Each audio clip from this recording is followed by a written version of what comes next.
नमस्कार दोस्तों, स्वागत है फिर से इस मेरे नए चैनल पे शोषण मुक्त श्रमिक संघ पे।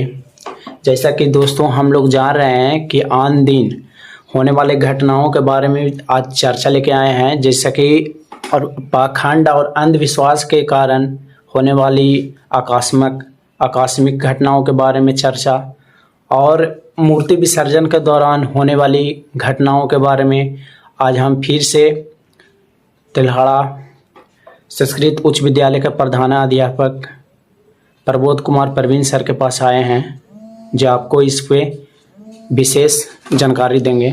सर बोलिए सर आप। हाँ सौरभ, ऐसा है कि आजकल बहुत सारी घटनाएं बोलिए सर। अंधविश्वास और पाखंडवाद के साथ साथ आजकल आप देख रहे होंगे कि जितने भी मूर्ति पूजा पर्व त्योहार के नाम पर बैठ रहे हैं, चाहे वह गणेश पूजा हो, विश्वकर्मा पूजा हो, दुर्गा पूजा हो, छठ हो, लक्ष्मी पूजा हो, आदि आदि अनेक तरह के जो पर्व त्योहार हैं, और पूजा के बाद जो मूर्ति विसर्जन का जो कार्यक्रम होता है सौरभ, तो उस मूर्ति विसर्जन में खास करके युवा वर्ग, बच्चे लोग ज्यादातर संख्या में रहते हैं, और नदी तालाब झरने में जाकर के जो मूर्ति विसर्जन का जो काम होता है जी सर, उसमें आप इधर देख रहे होंगे कि समाचार पत्रों के माध्यम से बहुत सारे घटनाएं घट रहे हैं। जी जी बिल्कुल। खास करके नवयुवक लोग की जाने जा रही है, डूब करके है जो कि उनकी मौतें हो रही है। तो इस चीज को आज हमारे भारत के मूल निवासियों को समझना होगा।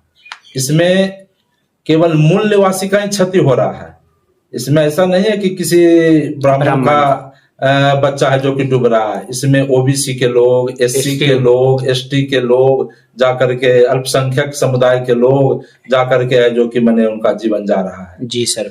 तो हम देखें और इधर पिछले 3-4 वर्षों का लेखा जोखा करें, बहुत पहले जाने की जरूरत नहीं है। आप 3-4 वर्षों का ही लेखा जोखा देखेंगे, थोड़ा स्मरण कीजिए, तो इसमें आप देखेंगे कि बराबर में जलाभिषेक के दौरान एक भगदड़ मची थी। जी जी, जिसमें काफी संख्या में लोग है जो कि पहाड़ से दुर्घटना हुई थी, मौतें गई थी, कितने लोग के हाथ पैर टूटे।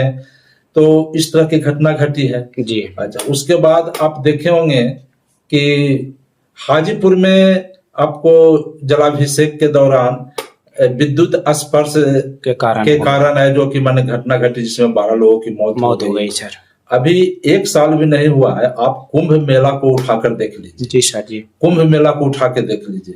कुंभ मेला में आपको है जो कि जाने के क्रम में, आने के क्रम में न जाने के हजारों की संख्या में मौतें हुई, दुर्घटना में मौत हुई। वहाँ कुंभ मेला जहाँ आयोजित किया गया था उस स्थल पर भी मौत हुई भगदड़ होने के कारण। तो बहुत सारी घटनाएं घट रही है। और आप यहाँ देखें, अंधविश्वास के प्रति आपको नवादा जिला में भी घटना घटी है। उसके बाद तेलंगाना में एक जिंदा बच्चा को है जो कि मैंने जलाने का काम किया गया। हाँ, उसके बाद आप देखेंगे कि हैदराबाद में भी बहुत सारी घटना घटी। मैंने पूरे भारतवर्ष में इस तरह के घटनाएं घट रही है।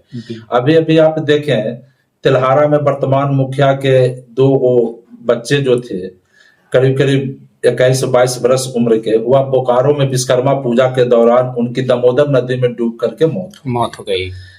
कल की घटना है, यानी 2 तारीख को, कि तो आप देख रहे होंगे कि अभी हाल फिलहाल में कल की बात मैं करूं तो आज मैं समाचार पत्र सुबह देखा तो 95 नदी देखिए समाचार पत्र में, 95 नदी में 3 बच्चों की है जो कि दुर्गा विसर्जन मूर्ति के दौरान मौत हो गई। जी सर जी। तो इस तरह की घटनाएं दिन प्रतिदिन डेली कहीं ना कहीं घटना घट रही है, और इस पर न सरकार कोई एक्शन ले रही है, न जो कि कोई प्रतिबंध कानून वैसा ला रही है कि बच्चे नहीं जाएंगे मूर्ति विसर्जन के दौरान, या मूर्ति विसर्जन का तौर तरीका में भी बदलाव होना चाहिए। कोई जरूरी नहीं है कि हम गहरे पानी, नदी, तालाब में हम जाकर के मूर्ति विसर्जन करें, और मूर्ति के साथ साथ आदमी का भी जान जा रहा है।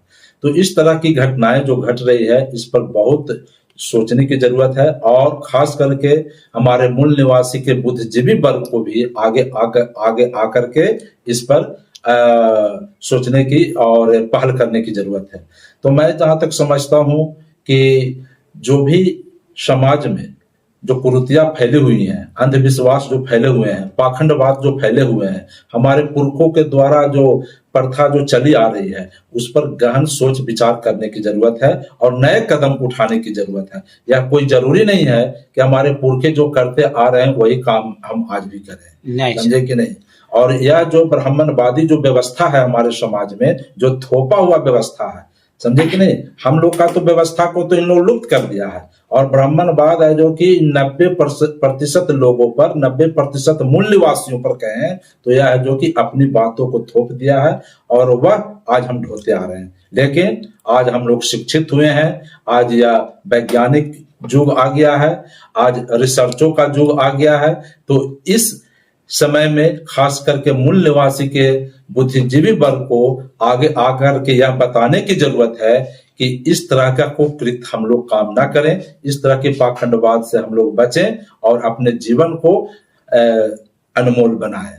तो देखिए इसमें है क्या ना कि सबसे पहले तो है कि शिक्षा का प्रचार प्रसार करना पड़ेगा और उसके बाद वैज्ञानिक सोच का प्रचार करना पड़ेगा, बिल्कुल सही, तार्किक बनना पड़ेगा।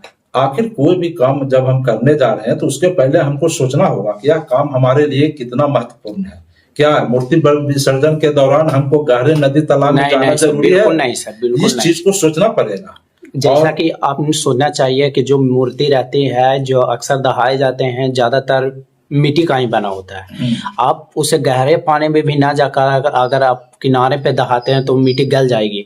आपको गहरे पानी में जाना क्यों जरूरत है? आप जानते हैं कि बिल्कुल ये सब होता है कैसे, अशिक्षा के कारण। अशिक्षा का ज्यादा कारण मूल निवासी के जो बच्चे होते हैं, SC SC OBC, उसको कम शिक्षित किया जाता है। और जो बड़े होते हैं, आप समझ ही रहे होंगे, वो अपने बाल बच्चों को तो पढ़ा देते हैं। उन लोगों के बाल बच्चों को आप नहीं देखिएगा कि मूर्ति दहाने के लिए जाते हैं। जो ज्यादातर मूल निवासी के जो OBC SC के बाल बच्चे होते हैं वही सब दहाने जाते हैं। अब वो लोग अशिक्षा के कारण गहरे पानी में चल जाते हैं और तैरने के लिए नहीं आते हैं, तैरने के कारण उनकी मृत्यु हो जाती है। सही बात है, आपने बिल्कुल सही कहा। तो हमको इस चीज को सोचना पड़ेगा और यह भी देखना पड़ेगा कि अंधविश्वासी जो व्यक्ति होते हैं उनको खुद पर, अपने आप पर भरोसा नहीं होता। वह सोचते हैं कि कुछ ऐसा करने से कुछ चमत्कार होगा, कुछ अचानक अपने आप से हो जाएगा, हमको धन मिल जाएगा, हमको पैसा मिल जाएगा, हमको यह काम अपने आप हो जाएगा। यह बिल्कुल गलत सोच है। जितने भी आज तक समाज सुधारक हुए, जितने भी आज तक वैज्ञानिक हुए, सबने यह रिसर्च कर दिया है कि कोई भी ऐसा चीज नहीं है इस पूरे दुनिया में जो कि अपने आप हो। तो अंधविश्वासी व्यक्ति जो होते हैं सौरभ, उनको अपने आप पर भरोसा नहीं होता है। उनको लगता है कि ऐसा कार्य करने से हमको धन दौलत मिल जाएगी, मेरा जो काम है वह अचानक अपने आप हो जाएगा, मेरे बाल बच्चों को नौकरी हो जाएगी, जबकि यह बिल्कुल एकदम गलत बात है। जितने भी हमारे समाज सुधारक हुए, जितने भी वैज्ञानिक हुए, सबों ने अपना रिसर्च में यह तय कर दिया है, उन्होंने यह एकदम विश्वास दिला दिया है कि पूरे दुनिया में, पूरे संसार में, पूरे ब्रह्मांड में कुछ भी ऐसा ताकत नहीं है, शक्ति नहीं है जो कि अपने आप होती है। जो भी घटनाएं घटती हैं, जो भी कुछ होता है, उसके पीछे कुछ न कुछ साइंस है सर। तो इस तरह की बातों को हमको मूल निवासियों के बीच में बताना पड़ेगा।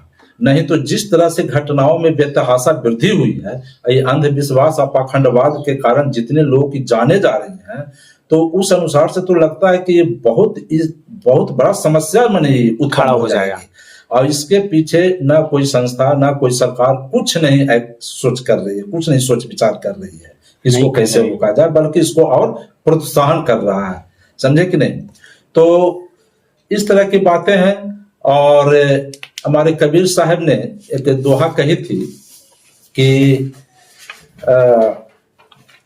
मोको कहाँ ढूंढे रे बंदे, मैं तो तेरे पास हूँ, ना मैं मंदिर ना मैं मस्जिद, ना मैं काबे कैलाश हूँ, ना मैं जप में ना मैं तप में, ना मैं व्रत उपवास में, खोजी हो तो तुरते मिली हैं पल भर के तलाश में, कहे कबीरा सुनो भाई साधु, मैं तो हूँ विश्वास में। बहुत अच्छा। तो बहुत अच्छा।